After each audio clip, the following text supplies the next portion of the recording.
This is TWiT. I'm realizing we can't jump to Gmail. That's part of the changelog.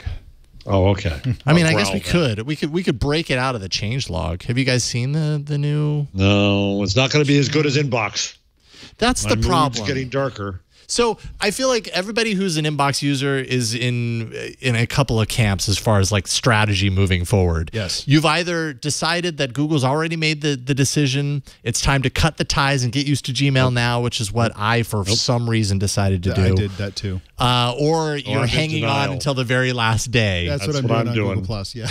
That's what you're doing. They're killing, no matter who you are, they're killing something dear to you. No kidding. Yeah. Why do you do this to us, Google? Because it took so much to get used to it. It took so much to kind of see the wisdom of it. Yeah.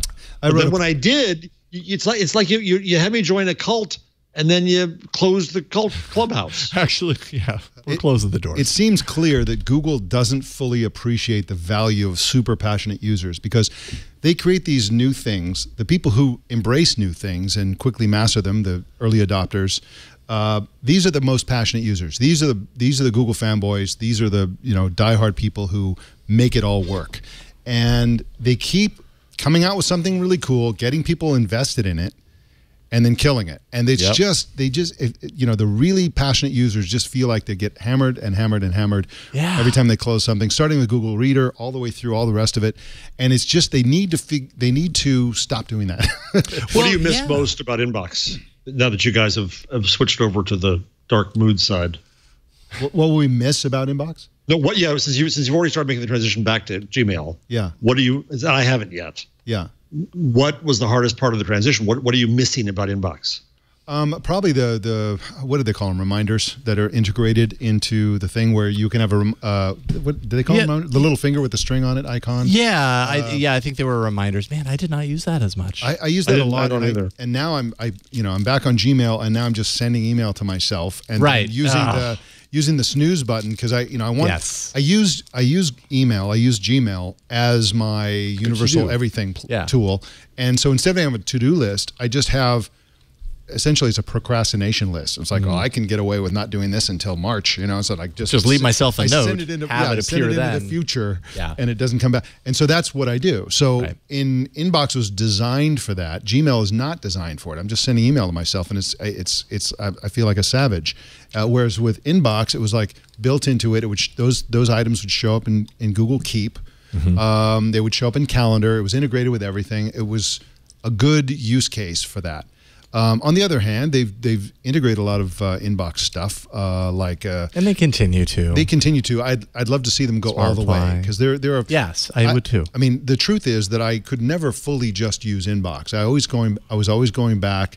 I like to build filters. You had to go into Gmail to do the filters to any sort of deeper degree. And you had light filtering capabilities in Inbox. Right. But I always thought they were going to kill Gmail and keep Inbox. Yeah. And I worried about that because one of the things that they don't have in Inbox is the all mail folder. So all mail in Gmail just shows you everything. Your sent mails, like everything, the spam, everything. But like sometimes did somebody send me something? I don't know where it went. And you can go into all mail and you can just go down and say, oh, there it is. Whereas in Inbox, there is no all mail. You're doing a lot of scrolling. Inbox is kind of like, trust us. We put everything in the right place. Don't worry about it. And you're like, not really. Yet at the same time, that is the thing that I miss most from Inbox is the smart bundling. Yeah. The bundles. Yeah, that's what I'm dreading. It's really the updates and low priority. Yeah.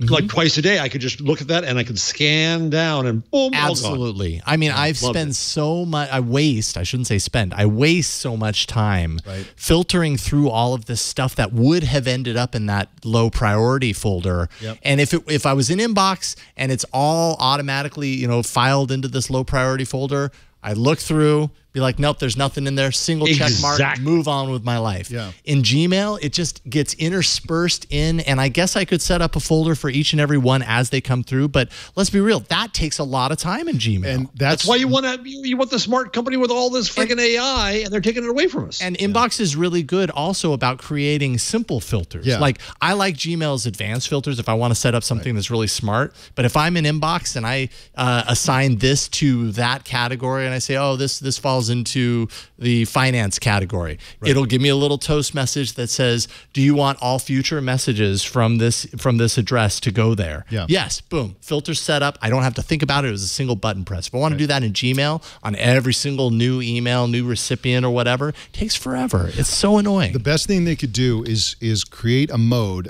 a toggle switch that they could call it something like Smart Inbox, and just click it on, and then Gmail becomes Inbox for those who choose to do that. And that would hold us all for a few years while they fully integrate them into one super email thing.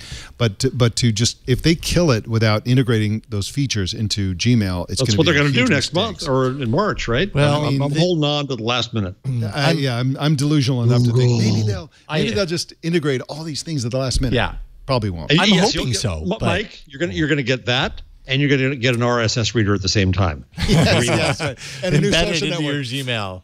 Yeah, a new social network. That's right. The new Gmail RSS reader. That's right. And it's all going to be one thing. Plus, in your inbox. That's right. RSS in your inbox along with your email. Hey, I'll Not take confusing it. at all. Take it. Yeah, that might actually be a good use case. Yeah, I'm holding out hope that they eventually do. I have to imagine that Inbox, as Google has said, was enough of an interesting kind of like insight into its users and their priorities, and they used it as an experimental foundation for email. How could you then get rid of Inbox and say we're going to take the best features from Inbox and move them over to Gmail and not do the Smart Bundle? Because I have to imagine that saved everybody a lot of time. Yeah, absolutely. I mean, so do it. That was the first email feature that made zero inbox a reality for lots of people, and generally doable. Everybody except Jeff. More of a reality. Yeah. You are Superman, Elgin. You travel the world and have an empty email box. How do you do this? I don't know. I don't even know. No. I do have it. I go zero inbox every day, but I do it the hard way in Gmail. I literally create a filter for everything. So every new PR company that contacts me, I go and create a filter by hand to say anything coming from this company, put it in this folder. And so I have 750. I was going to say, how many filters do you have? You have to go 750 through all those folders. Holy cow! Yeah. I have a gazillion. I have a PR PR professional folder. I got alerts folder for like just information. Stuff like I got a bunch of them. So the stuff that comes into my inbox, I've written about this. Like my approach to email is like, can treat every incoming email as a problem to be solved. So like, how can I not get this anymore in the future? Yeah. And so like unsubscribe or route this into a filter and skip the inbox, or do something, take some action. Sometimes it's like, well, I need to get these in my inbox. Okay, and I move on to the next thing.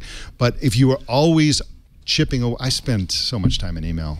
It's really how much of your time is spent setting up filters though and stuff and responding, because that is not like we've said a few times. That's not a quick process. Right. I spend 10 or 15 minutes a day probably every day. Wow. I just do it as part of my process. Yeah. But I do get to zero inbox every day, and I use the snooze button for lots of things. So I feel like I'm a master procrastinator, if you will. Procrastinators, leaders of tomorrow.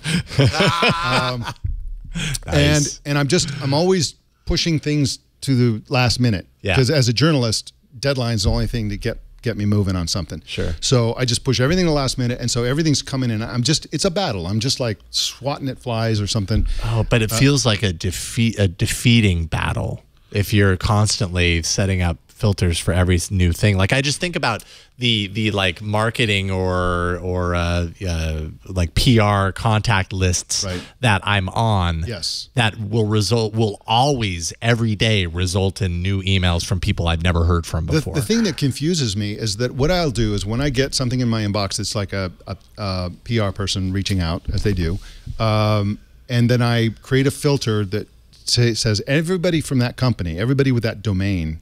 I get rid of the front part because I don't care who from the company contacted me. It's just everything at the last part. Yeah, and so, that makes sense. So I've come to the conclusion that 5 or 6 new PR companies are formed every day, right? Because I've been doing this for years, and they keep coming. It's like, it's insane how many there are. But they're so effective, isn't that that's effective right there? It really gets your attention. You are guaranteed to reply to their inquiry when they hit you over the head with a baseball bat like that. Yes, dear influencer.